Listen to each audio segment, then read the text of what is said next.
This is the Detroit Sports Podcast Network.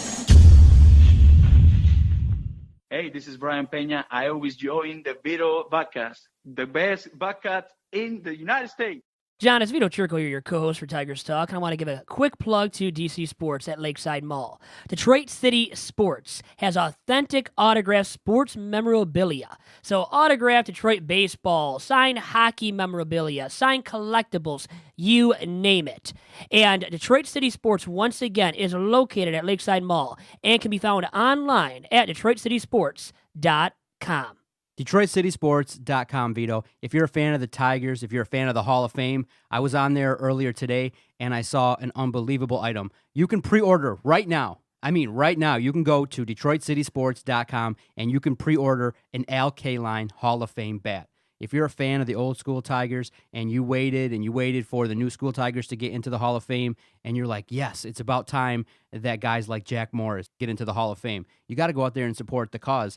And a guy like Al Kaline, he set the standard. All Tiger fans know Al Kaline. And for us, it's been a pleasure covering the Detroit Tigers when we get to see greats like Kirk Gibson and Al Kaline walking the press room. And right now, you can have memorabilia from the Hall of Fame, an autographed Al Kaline Hall of Fame bat. And once again, DC Sports is your leader in autographed and non-autographed sports memorabilia and has been for over 20 years now.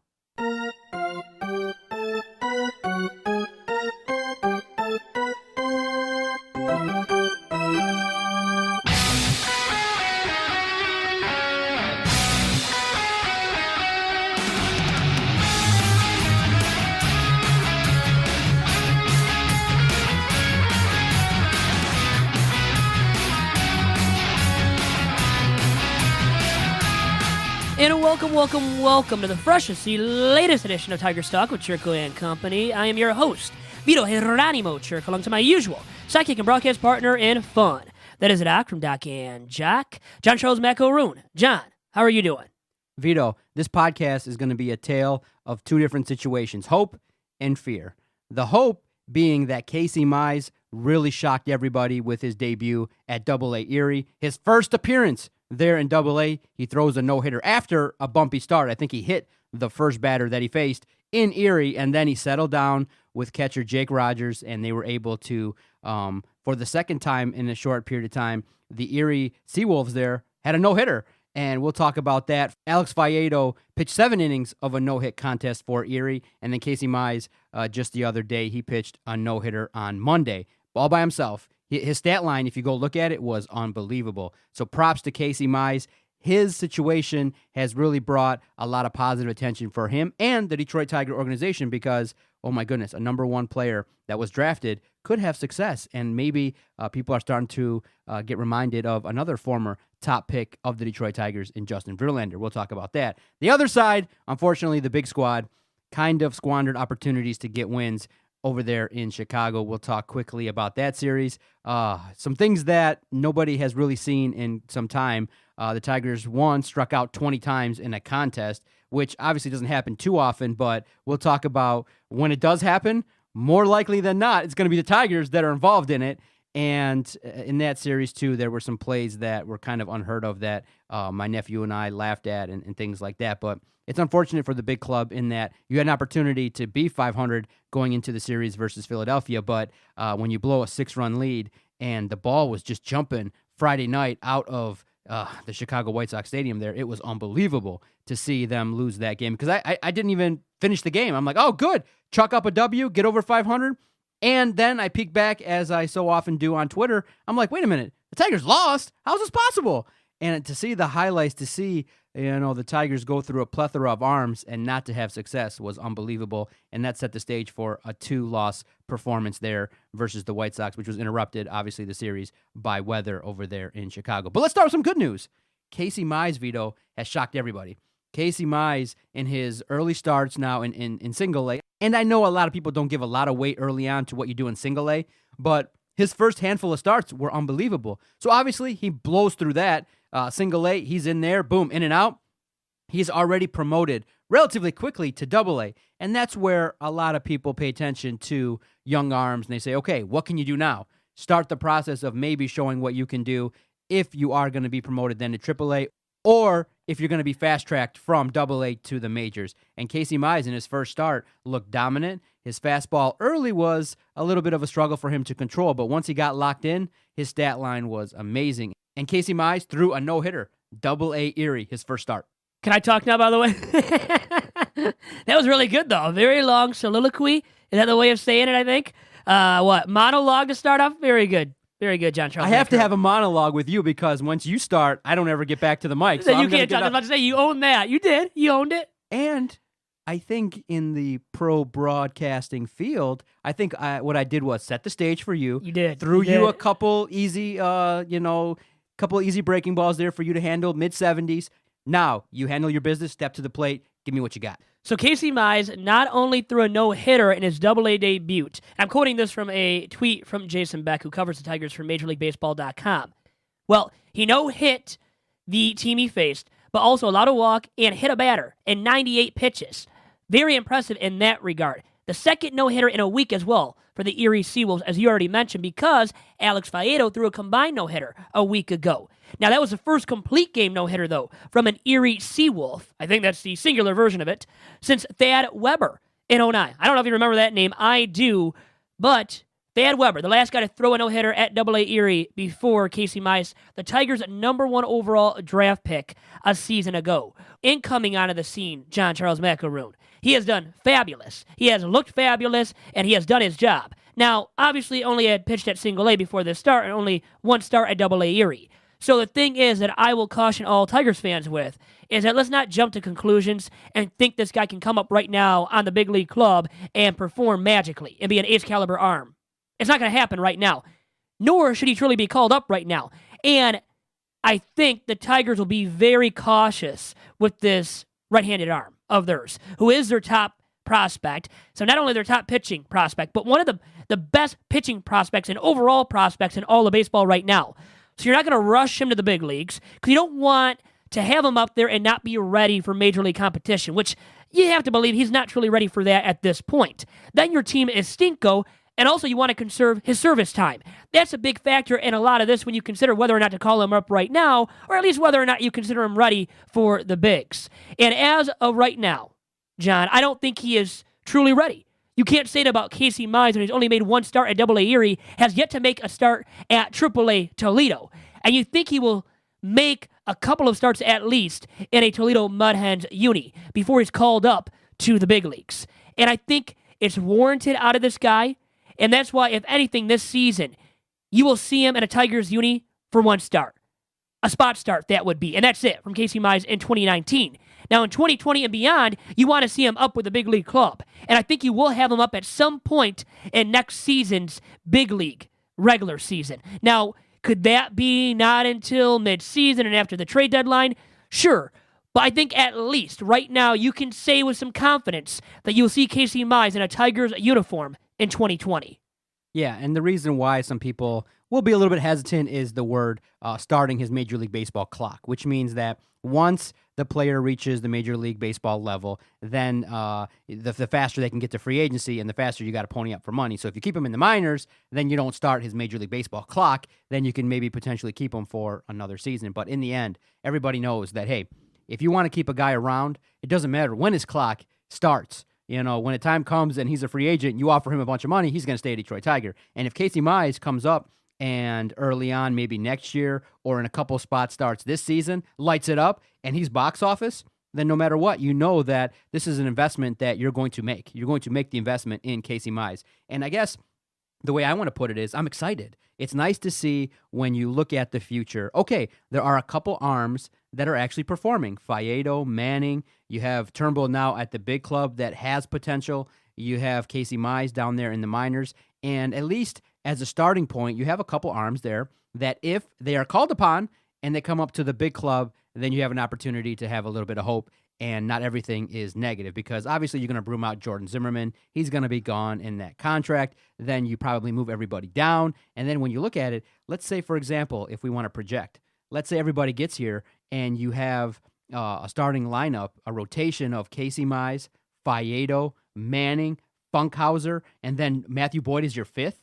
the hell out of here. And then you could put maybe a guy like Turnbull in the bullpen if it doesn't work out. And when you have options, it allows for the fans to kind of peek in and say, you know what, there's an opportunity to maybe, just maybe, Vito, when you just hit 30 years old, maybe the Detroit Tigers will have put together an Atlanta Braves style rotation where 1 through 5, you realize, holy cow, there's an opportunity. Each and every one of them can get a win, and each and every one of them can be successful in a way that's what we call sexy.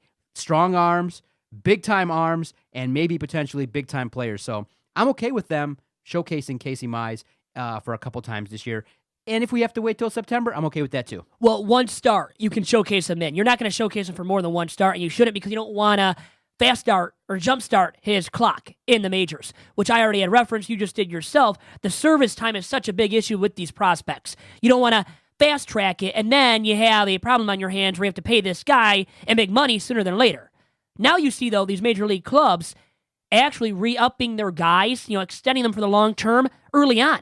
In the first season, they're in the bigs or before they even reach the bigs. So you could have a situation on your hands with the Tigers to be safe, re-sign Casey Mize long term right away. He's a big leaguer next year, let's say, and they end up extending him long term by the end of 2020. It could very well happen. Now, let's see how well he does at the major league level first, because just because he's had minor league success over the last, year almost now since being drafted number 1 by the Tigers, you can't predict and guarantee success at the major league level for this right-handed arm, who you would think, based on his arsenal, his results so far, will be superb at the big league level.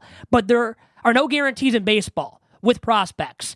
A lot of it really is a crapshoot with prospects. And that's why a lot of these good teams eventually trade their prospects to get better at the major league level. Now, Mize is not going anywhere in the near or long-term future, it looks like. As long as he sustains this kind of success, they're going to keep him on the big league team. Once he gets to the Tigers, he's staying with the Tigers for a long time, and they may as well extend him once again. So he's not going anywhere. But I just caution all of you Tigers fans out there that just because he's had all this success in the minors thus far doesn't translate all the time to a high level of major league success and for the team. Because I think people also have this falsehood in their head right now that, you bring up Casey Mize, even in 2019, John, and you can have instant major league success, instant contenders you become. Doesn't happen that easily where one guy catapults you to the top of the division. In baseball, it's a team, it's a marathon of a season, and you need a lot more guys than just one great right-handed arm. So fair or unfair, the Justin Verlander comparisons early on with Casey Mize? He's going to get that because he was a top draft pick. Now remember, JV went number 2. Didn't go number 1, went number 2 to the Tigers. Should have gone number 1 to the Padres, who took somebody else and should have taken JV. So yeah, there's going to be comparisons. They're both right-handed arms, sexy arms, top prospects in their respective farm systems. And, JV was a top prospect in all of baseball when he was coming up, and so is Mize currently. So fair to compare the two arms.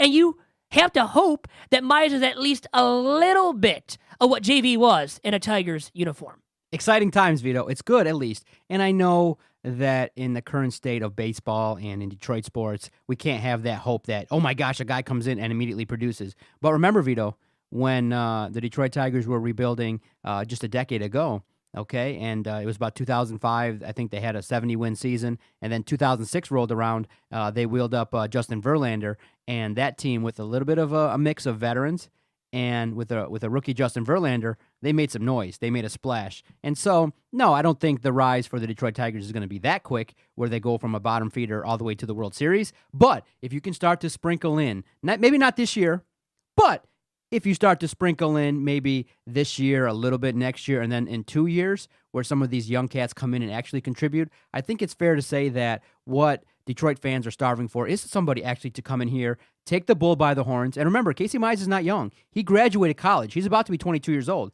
Yeah, threw a no-hitter at Auburn, by the way, too. So in college, yep. He's 22 years old, maybe 23 at this point in time in his career, and he's a guy that has poise. When you hear him speak, he understands what he's supposed to be doing. And I think Detroit fans are looking to rally around these athletes who say, you know what? No, I don't want to come in here and just take a backseat role. I want to grab the bull by the horns. I want to take advantage of my opportunities and actually perform. A guy over there with the Detroit Lions, T.J. Hawkinson, hopefully has that same mentality, and he comes in here ready to go, ready to deliver. And I think what Detroit fans are no longer willing to do is be that patient with these guys. Like, look, within a year or two, if you can't produce, we're not going to even give you that time anymore. And I know it might be a little bit premature to act like that, but remember, in big-time sports, you're getting paid big-time money. And when you're drafted number one, there's big-time expectations, and that's what comes with it. And when you throw a no-hitter in the minors, that's a big-time deal, and that's awesome for Casey Mize. It sparked a little bit more interest in this podcast recording and this podcaster for sure, and I look forward to seeing a little bit more. I'm going to peek into a couple more Double-A starts where I usually would not. Well, now it's must-see action in Erie. Go see the Erie Seawolves play baseball. It might be more entertaining than the Detroit Tigers, who, haven't looked that great recently. Over the weekend against the White Sox, wasn't the greatest brand of baseball from the big league club, but you're going to see a lot of that, a lot of 20 Ks the team went through or, suffered in that game on Sunday against the Chi Sox. And Ronaldo Lopez, he was the guy that towed the rubber, the starting arm for the White Sox in that one, and he was great. And the staff of the White Sox in that game was magnificent overall, but obviously the Tigers' bats made the White Sox pitchers look better as well, because the Tigers' bats all season long, by the way, guys, are going to swing and miss a ton. They're going to rack up a ton of Ks, and that's just a matter of fact of the Tigers' offensive attack as it's currently structured. And as fans, we have to come to accept it, that the Tigers are going to be pretty darn anemic offensively all season long. Vito, I heard this stat. A team striking out 20 times or more has happened 7 times in Major League Baseball history. Do you know how many times it's happened to the Tigers? 3. 3 of the times. A biblical number. That's why it's happened 3 times. But isn't that bad? One team 3 out of 7 times where teams struck out 20 times in a game. It's happened 3 for the one team that is the Detroit Tigers. That's unheard of. Yeah. It's quite disappointing in that you see some of the stat lines. A lot of the guys were going 0 for 4 strikeouts. Gordon Beckham, 2 guys did it back-to-back. Who was it? Beckham and another guy in that lineup on Sunday. And that's just, that's icky. Miguel Cabrera and Castellanos all had strikeouts in that game. Yeah. It's embarrassing, and it brings into question what's going on with the offense, who's coaching these guys up, what's going on with hitting coach Lloyd McClendon. Is his time up? Should we be talking about and focusing on the job he's doing? Because that's an exorbitant amount of strikeouts. That's just not like 8, 9 strikeouts, kind of a slump. But when you strike out 20 times in a Major League Baseball contest, that's embarrassing to everybody. And everybody peeked into that and said, man, you could have walked away from that series in Chicago being 14-12 instead of 12-14, especially, Vito, when they blew that game on Friday. It was devastating, and it was so tough, too, because going into the series, based on the way the Tigers had used their bullpen, their arms were pretty much shot. They didn't have a lot of options that they could really trust, so a couple of guys on Friday were not available for Ron Gardenhire, the manager, so his options are limited, and in a game where you think it's comfortable, you think it's close, you have an opportunity to get the W, it doesn't happen. I think they ruined a start by Daniel Norris in that contest, and it was unfortunate, really unfortunate that they didn't get the W, blowing a massive lead there. So I look at it and I say, well, do I think the start of the slide has happened? Because that's what everyone keeps peeking at when they message us or when we ask questions about the Tigers. They say, well, the slide has now happened. They're under 500. But you realize the week that they're going to have this week, they're going to return back home after a 2-game quick stint versus Philadelphia. I think they have an opportunity to have some success where they have been playing pretty decently at Comerica Park. So I don't think the slide has happened, but each game, even in April, the early parts of the season are important, and to see a couple games like that sloppily played on the road versus Chicago, a team that you're going to play 19 times, and I do believe that you're better than the White Sox. You should take the lion's share of contests versus them, and to blow 2 games on the road versus Chicago, I felt was disappointing. Well, it's disappointing, but guess what?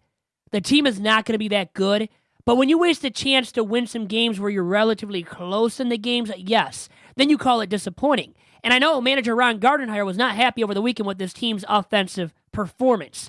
But sad, but true, with the Tigers' offense, as the season does progress, you're going to see a lot of this anemic offense on a game-in, game-out basis. So you just have to get used to it. And once again, it goes back to being optimistic about the guys on the farm, such as Casey Mize, who are pitchers. But you know what? I love pitching. You can get help with the offense later on through free agency, through a shrewd trade or two. So this team, as it's currently structured, John, is not going to score a lot of runs this season. And I got to believe Gordon Beckham, who has struggled mightily now over the course of, the last 2.5, 3 weeks, he is nearing the end of his baseball career, at least his time with the Tigers. Had that great start to the season with the Tigers. Hit the home runs. That was the best for Gordon Beckham you were going to see this season from him in a Tigers unit. You're not going to see anything close to that the rest of the way this season, I believe. So you got to get used to this kind of production out of Gordon Beckham, and you got to hope to God that some guys on the farm, some position players can come up and replace Gordon Beckham, because Beckham's not going to last. Ronnie Rodriguez long-term is not going to last with the Tigers either. So you got to have alternative options in the farm, at least right now at AAA Toledo, that you can call up at some point in the near future. And these guys have to semi-produce. You can't rely upon them to consistently produce game in, game out, because the Tigers don't have that type of talent right now on the farm among their position players, too. But you got to hope some of these guys are better than Gordon Beckham, better than Ronnie Rodriguez, better than guys like that offensively, at least, Doc. All right, before we finish off the podcast, before we end talking about maybe some of the struggles of Jordan Zimmermann, Miguel Cabrera, some of the other position players there for the Detroit Tigers, tell me about the other sponsor, the great sponsor of the network, the Detroit Sports Commission. The Detroit Sports Commission, guys, has been bringing marquee events to the Metro Detroit region since 2001. And these events have been amateur events, have been nationally prominent and internationally prominent events as well. And to find out more about the events they are bringing to our very region, that is once again the Metro Detroit area, please follow the DSC on Twitter and on Instagram at DET Sports. And make sure to check out the Sports Commission's terrific website at DetroitSports.org.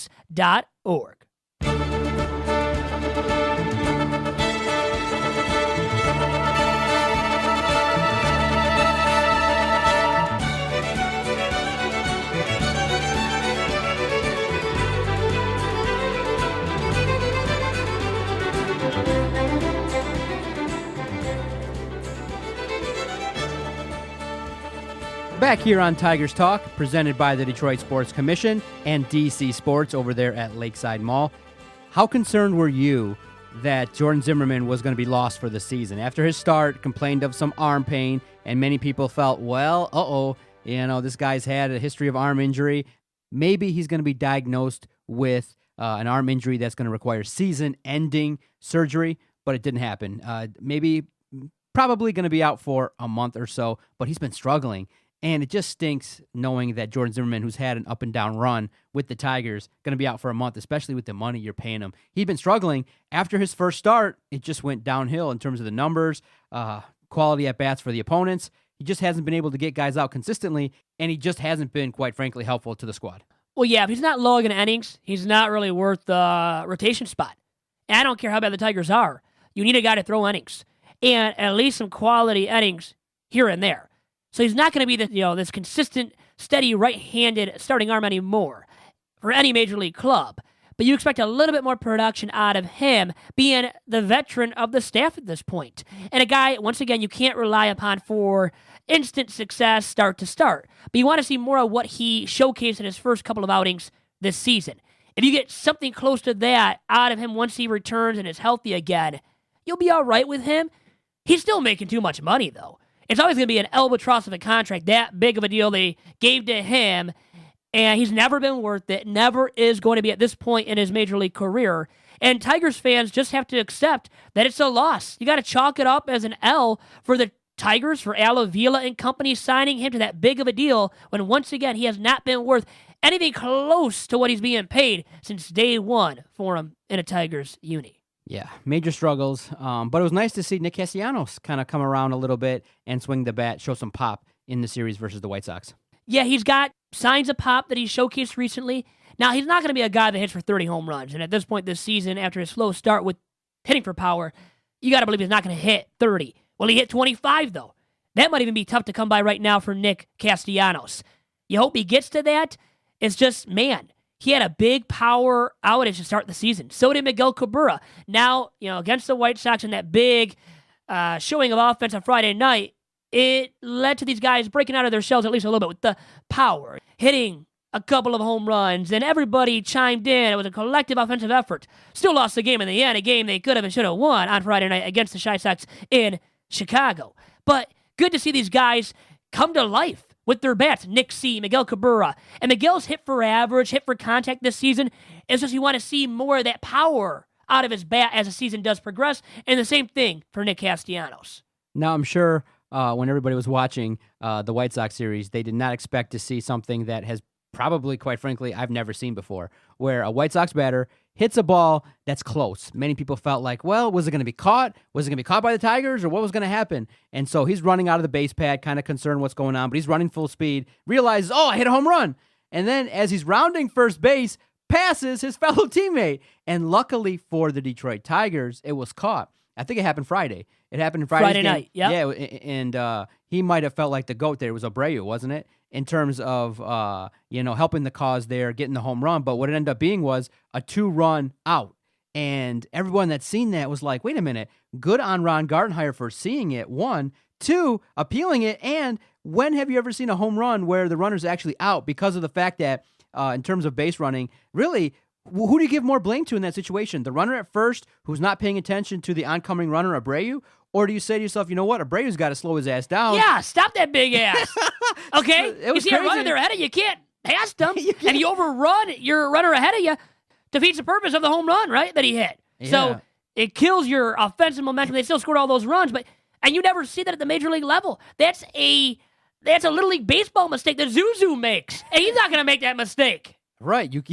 It was unbelievable. But do you kind of forgive the base runner because it was so close? Because as you see the play progress, the runner's going to second, and he's going, oh, it's such a high fly ball. There's probably a decent chance it's going to be caught. He's backpedaling back to first base thinking it's going to be an out. So do you forgive him a little bit and give him a pass for that? Because as he's going backwards, that's when Abreu passes him. Well, you have 2 eyes? Yeah. 2 eyes, can see with the 2 eyes. You look ahead of you see a guy ahead of you, you don't pass that guy. That's like Baseball 101. You don't pass that guy up. If you do, you record out to your team when you just had this greatest hit of all time. The best hit in baseball possible is a multi-run home run. Yeah. He had that happen for himself, and then you do that. Stupidity at its finest right there, Doc. But the base and runner, no excuse for it. The base runner, not Abreu. The base runner. Does he get a pass for He gets not a little running? bit of a pass. He's playing it safe, but Abreu, it's not about playing it safe. That was a stupid mistake. Pay attention to the guy ahead of you.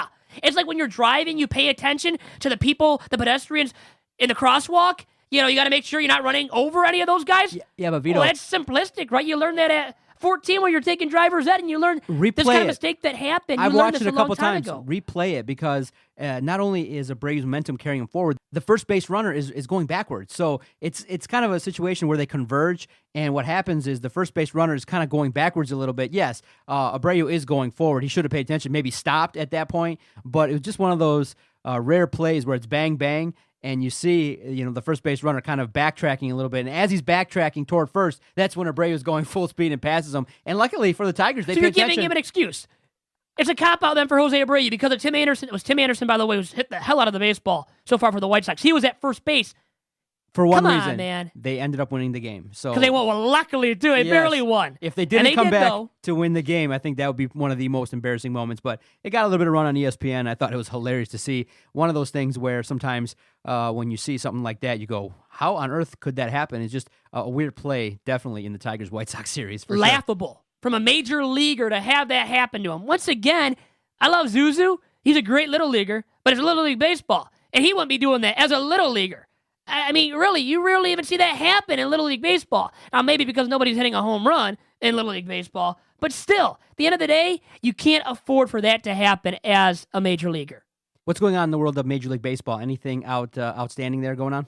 Justin Verlander just recorded a nice outing once again Monday night. He's still undefeated. In a Great loss. start. In a loss. 4-1 nice. 4-1. Chris Sale, by the way, former ace a guy that's been an ace caliber arm himself, and now with the Red Sox, 0-5 to start the season. JV though, 1 loss, 4-1 for himself at this point. And if I recall, Vito, I have to call you out because you didn't give the Tigers really a lot of credit. You said that they were only going to win maybe one game in the series versus the Red Sox, when in fact they won the doubleheader. Well, they're lucky they won the doubleheader. That's how they won there too. But they did split. I said 1 probably, so I was wrong. I'm accountable. But it was great. Wasn't it great to see the Tigers go into Boston and handle their business? Well, yeah, God, yeah. Fenway Park, can't beat that. Then against a team that won the World Series a season ago, who has struggled mightily to start this season. And once again, I've said this now many times about the Bo Sox this season, Doc, but they better watch out for the Yanks and the Rays. The Yanks have had this great success of late, despite their injuries, and the Rays, they're at the top of the division. And the Red Sox keep falling back and back. If they do, keep falling back too in that division, they're going to be out of it for good this season after winning the World Series last season. Check your phone. Tell me at this point in time who are the division leaders, what's going on in terms of who's at the top. And in the meantime, I want to tell everybody the Tigers Talk podcast airs every single Wednesday during the Major League Baseball season. For information regarding the network, you can go to DetroitSportsPodcast.com. Follow Vito on Twitter, a real solid follow, a great journalist covering the Detroit Tigers for the DSP network. You can follow him on Twitter at Vito Jerome. Definitely, if you want to participate and join in on the Flick application, we will be chatting baseball there all season long. It's invite only, so what you got to do is follow us across our various social media platforms and go to @Detroit Podcast or Google Detroit Sports Podcast. Find us on social, and when you see the invite link, all you got to do is push it and join, and then you can join in conversations. We're going to have daily chats about baseball, football, all things related to Detroit sports. All right, Vito, who's leading right now in Major League Baseball? Rays in first place in the AL East, as I already mentioned. Watch out for the Rays this season. The Twinkies atop the AL Central. I did say they would be good this year. 17-9, I think, Remember that? right? 17-9. Yeah. The Indians are close at 15-12. The White Sox and Tigers tied at 5 games back, 12-14 each. Royals bringing up the rear at 9-20. In the American League West, it's the Houston Astros, followed by the M's, tied for the division with the Stros. The Stros are 17-12. The M's are 18-13. The Rangers in third place, 14-13. The A's actually under 500 right now at 14-17. And the Brad Ausmus-led Angels bringing up the rear in the AL West at 12-17. So that's the American League standings for you. Then when you go to the National League, the Phillies, led by Bryce Harper, in first place in the NL East. Not a big surprise there because of Bryce Harper now being in Philly. And Gabe Kapler, you got to be proud of him. He's flown under the radar a little bit, but he's a manager, I think, that is going to do great things, and you surround him with some talent, it's going to be good times. Look at what's happened, right, with talent. Now, in the very competitive NL Central, the Cardinals currently lead 3 games up on the Cubs and the Brew Crew, so a good division to watch out for all season long. One of the best, if not the best, in all of baseball. Then in the NL West, the LA Dodgers lead the way, followed by the D-backs and Pods, both at 16-13. Remember, the Pods are led by Manny Machado now, so the Padres getting better. We'll see as time goes along this season. Great podcast. Great to check in with you, Vito. Always enjoyed talking baseball. This week, I think, is going to be a positive week for the Tigers. So, Doc's peachy positive note of the week. Pay attention this week, I think, with 2 games on the road versus Philly. And then the Tigers return home, and they play the KC Royals, and then they play the Angels. So I think there's an opportunity to rack up some wins this month at home. And I'll be there to cover the series Friday versus the Royals. You'll be there Saturday. I'll be there Sunday. And so we got it all covered, all things baseball here at the Detroit Sports Podcast Network. Always enjoyed talking baseball on an edition of Tigers Talk with Chirco and Company. Guys, really quick, the onus is on the Tigers to clean up against the Royals over the weekend at Copa, as Doc said, followed by the Brad Ausmus-led Halos. Guys, with that being said, adios. Talk to everybody next week. Thank you so much for downloading the latest edition of Tigers Talk.